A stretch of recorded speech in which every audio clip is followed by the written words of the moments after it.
Assalamualaikum warahmatullahi wabarakatuh. Alhamdulillahi ahad, Allahus somad, lam yalid wa lam yulad wa lam yakul lahu kufuwan ahad. Allahumma sholli wa sallim wa barik ala Muhammad wa ala alihi wa ashabihi wa man tabi'ahum bi ihsani ila yaumil qiyamah. Amma ba'du. Para jamaah yang dimuliakan oleh Allah Subhanahu wa ta'ala, syukur alhamdulillah kita masih diberi kesempatan untuk menuntut ilmu dalam rangka bertakarub kepada Allah Subhanahu wa ta'ala. Kita sama-sama belajar ilmu agama di majelis yang mulia ini. Sholawat serta salam mudah-mudahan tetap tercurah kepada junjungan Nabi besar kita Muhammad Sallallahu Alaihi Wasallam, berkat bimbingan dan suri tauladan beliau sampai saat ini kita dalam keadaan Islam. Tanpa bimbingan dan suri tauladan beliau, kita tidak akan pernah mengetahui mana yang halal dan mana yang haram. Para jamaah yang dimuliakan oleh Allah Subhanahu wa ta'ala, pada pertemuan kali ini kita akan melanjutkan mengkaji atau ngaji kitab Bulughul Maram bab tayamum. An Jabirin, dari Jabir Ibni Abdillah bin Abdillah, anan Nabiya, sesungguhnya Nabi Sallallahu Alaihi Wasallam, qala, bersabda Nabi Sallallahu Alaihi Wasallam, itu diberi saya khomsan, 5 perkara atau 5 hal, lam yu'to yang tidak diberi hunna akan 5 perkara tersebut, ahadun seseorang pun qobli sebelum saya. Nusirtu ditolong saya,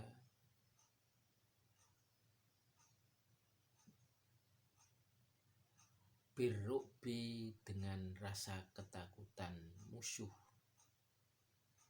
birru'bi dengan rasa ketakutan, masyirota syahrin,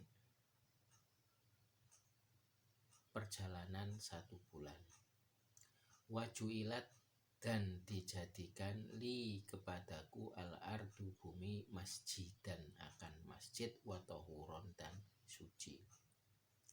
Fa ayyuma rajulin, maka di mana saja seorang laki-laki atau seseorang adrokat yang datang atau mendapati atau menjumpai hu akan orang as-sholatu sholat, fal yusolli, maka hendaklah sholat orang.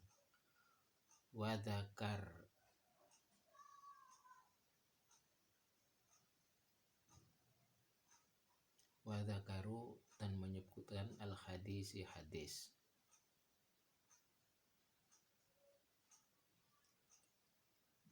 Wadakaro dan menyebutkan atau melanjutkan Jabir al-hadisa akan hadis.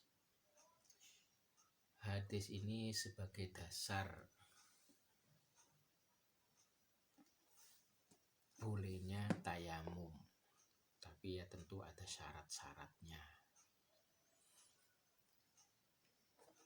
Kalau ada air ya tidak boleh tayamum, tapi kalau tidak ada air baru diperbolehkan untuk tayamum. Hadis ini menjelaskan ada 5 hal yang sebelumnya tidak pernah diberikan kepada nabi-nabi sebelum Nabi Muhammad. Jadi ada 5 perkara yang diberikan oleh Nabi Muhammad oleh Allah Subhanahu wa ta'ala, yang diberikan kepada Nabi Muhammad, yang sebelumnya tidak diberikan kepada nabi-nabi sebelum Nabi Muhammad SAW. Yang pertama adalah nabi diberi pertolongan oleh Allah Subhanahu wa taala, di mana musuh-musuhnya memiliki rasa takut kepada Nabi Shallallahu Alaihi Wasallam sepanjang perjalanan selama 1 bulan. Jadi begitu jauhnya perjalanan. Bayangkan kalau kita pakai kendaraan sekarang, yaitu pakai pesawat, perjalanan 1 bulan 24 jam kali 30 hari, berapa jauhnya. Nah, itu musuh-musuh Rasulullah Shallallahu Alaihi Wasallam memiliki rasa takut kepada Rasul Shallallahu Alaihi Wasallam sepanjang perjalanan selama 1 bulan. Kemudian yang kedua, dijadikan masjid, dijadikan tanah sebagai masjid, maksudnya tempat untuk bersujud, tempat untuk sholat. Watahuron, dan suci. Jadi buminya itu bisa dipakai untuk sujud, sholat, dan juga bisa dipakai untuk bersuci. Nah, maksudnya di sini bersuci adalah bersuci dengan cara tayamum, yaitu mengambil debu yang ada di bumi. Kemudian hadis selanjutnya, wafi hadisin Hudzaifah, dan dari hadis Hudzaifah, wafi hadis Hudzaifah, dan dari hadis Hudzaifah, radhiya, semoga meridhoi Allah anhu, dari Hudzaifah, inda muslimin, di sisi riwayat Muslim, wajuilat, dan dijadikan turabatuha, debunya bumi, lana, bagi kami, tohuron, yaitu suci, idza lam najid, apabila tidak menjumpai kami, al-ma'a, air. Itu sudah saya jelaskan bahwa debunya yang ada di bumi ini adalah suci, bisa dipakai untuk bersuci. Nanti dijelaskan bisa dipakai untuk baik itu bersuci dari hadas kecil maupun hadas besar. Dengan satu catatan, idza lam najid al-ma'a, apabila tidak menjumpai air. Itu syarat pertama yang harus terpenuhi.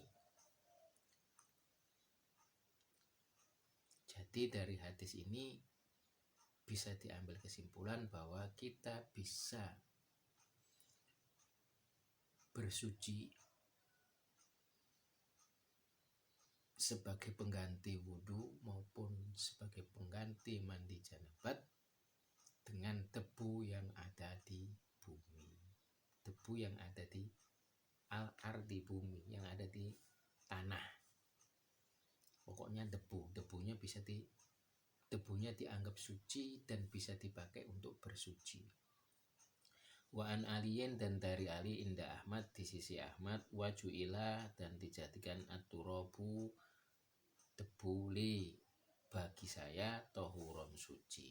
Ini semakna dengan hadis tersebut, bahwa menjelaskan tentang debunya suci bagi kaum muslimin dan bisa dijadikan sebagai sarana untuk melakukan bersuci, dengan satu catatan, tidak menjumpai air, sebagaimana yang dijelaskan pada hadis Hudzaifah, idza lam najid al-ma'a, apabila kami tidak menjumpai air. Hadis yang berikutnya, wa an Ammar bin Yasir, dan dari Ammar bin Yasir, radhiya, semoga meridhoi, anhuma, dari keduanya, qala, berkata Amr, bahasa telah mengutus nih kepadaku an-nabiyyu, Nabi Shallallahu Alaihi Wasallam, fi hajatin, di dalam satu hajat, fajnab itu, maka junub saya, falam ajid, dan tidak menjumpai saya, al-ma'a, air, fatamarroh, maka fatamarroh itu maka berguling-guling saya fisoidi di dalam tanah lapang. Kama tatamarrohu sebagaimana berguling-guling ada batu binatang. Tsumma ata itu kemudian datang saya an-nabiyya akan Nabi Shallallahu alaihi wasallam, fadzakartu maka menjelaskan saya lahu kepada Nabi dzalika yang demikian itu, faqala maka bersabda Nabi, innama sesungguhnya yakfi mencukupi akan engkau antakula bahwa berkata engkau biyadaika dengan tangan engkau hakada seperti ini. Tsumma doroba kemudian memukul Nabi biyadai dengan dua tangannya Nabi al-ardo akan bumi. Zorbatan sepukulan wahidatan yang satu. Tsumma masaha kemudian mengusap Nabi asimala yang kiri alal yamini atas yang kanan. Wa dhahira dan punggung, wa dhahira kaffaihi dan punggung telapak tangannya, wa wajhahu dan wajahnya. Muttafaqun telah disepakati alaihi atas hadis, wa lafdhu dan lafad li muslimin untuk muslim. Para jamaah yang dimuliakan oleh Allah Subhanahu wa taala, hadis ini menjelaskan pada suatu saat Ammar bin Yasir diperintahkan atau diutus oleh Nabi SAW untuk suatu hajat. Akan tetapi si Ammar bin Yasir sedang mengalami junub di tengah perjalanan menjalankan misi Nabi tersebut, perintah Nabi tersebut. Pada saat junub kemudian si Ammar bin Yasir beristihad. Istihadnya Ammar bin Yasir adalah beliau bergulung-gulung atau berguling-guling di atas tanah untuk menggantikan mandi junub. Setelah tiba, beliau lapor ke Nabi Shallallahu alaihi wasallam dan menjelaskan kejadian tersebut kepada Nabi Shallallahu alaihi wasallam. Pada saat menjelaskan kepada Nabi Shallallahu alaihi wasallam kejadian tersebut, maka Nabi Shallallahu alaihi wasallam bersabda, innama yakfika antakula biyadaika hakada.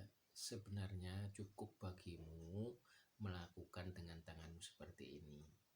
Tsumma dzurba biyadahi al-ardo dzurbatan wahidah. Cukup kamu memukul bumi. Nabi mempraktekkan memukul bumi, tanah. Summa masaha shimala alal yamini. Kemudian mengusap telapak tangan. Telapak tangan diusap. Yang kiri, yang kanan diusap yang kiri. Yang kiri otomatis akan diusap yang kanan. Wa dhahiru kafai, termasuk dohirnya ini. Punggung, maksudnya dhahiru kafai, punggung sampai hanya sini. Kafai ini telapak tangan, jadi sampai pergelangan, bukan sampai siku. Kalau wudu sampai siku, tapi ini sampai telapak tangan. Jadi habis memukul, kemudian diusap, termasuk punggungnya diusap. Yang kanan diusap yang kiri diusap yang kanan, termasuk telapak punggung, telapak atau punggung telapak tangannya gini. Habis gini diusap sampai sini aja, sekali usapan, baru yang ini, baru punggungnya, baru wajah. Jadi wajah begini, sekali usapan rata. Ini menurut hadis ini. Muttafaqun alaih. hadis riwayat Bukhari Muslim walafdu li Muslim, tetapi lafadznya atau matanya adalah hadis riwayat Muslim. Wa fi riwayatin, dan di dalam riwayat lil Bukhari yang terdapat dalam riwayat Bukhari, wa doroba, dan memukul Nabi bikafai dengan telapak tangannya al ardu bumi, wa nafakho, dan meniup Nabi fihima di dalam keduanya, summa masaha, kemudian mengusap Nabi bihima dengan keduanya, wajahnya wakafaihi, dan telapak tangannya. Sedangkan kalau di dalam riwayat Muslim, setelah Nabi memukul bumi, memukul tanah, mengambil debunya, Nabi meniup. Baru setelah ditiup, kemudian Nabi mengusap wajahnya gini. Baru telapak tangannya. Jadi sekali lagi sampai sini, sampai pergelangan tangan, bukan sampai siku. Yang kanan dulu, Nabi selalu memulai dari yang kanan. Jadi yang kanan dulu. Makanya disebutkan di hadis yang Muslim, dengan tangan kirinya mengusap telapak tangan termasuk dohiro atau doharol kafaihi, yaitu punggung telapak tangannya, jadi dalam dan yang kanan oleh yang kiri, kemudian baru yang kiri ke yang kanan, yang kiri oleh telapak tangan. Kalau menurut hadis Bukhari ini dimulai dari wajah, tapi ditiup terlebih dahulu. Jadi habis dipukulkan begini, ditiup, baru ke wajah, baru begini. Sekali pukulan, jadi bukan sendiri-sendiri.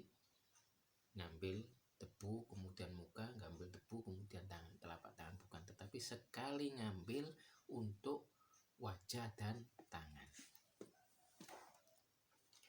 Wa an ibni Umar, dan dari Ibnu Umar radhiyallahu, semoga meridhoi Allah anhuma, dari keduanya, qala, berkata Ibnu Umar, qala, bersabda Rasulullah sallallahu alaihi wasallam, tayamum dorbatani, dua pukulan, dorbatun sekali pukulan atau satu kali pukulan, lil wajhi, untuk wajah, wa dorbatun, dan sekali pukulan, lil yadaini, untuk kedua tangan, ilal mirfaqoini, sampai kedua siku. Rawa, telah meriwayatkan akan hadis ad-Daruqutni wa sohahat, dan telah mensahihkan al-aimatu, imam, waqfahu, dan memaukufkan.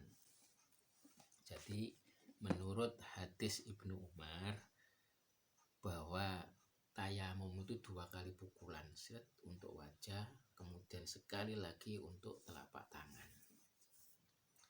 Tetapi hadis ini adalah hadis mauquf.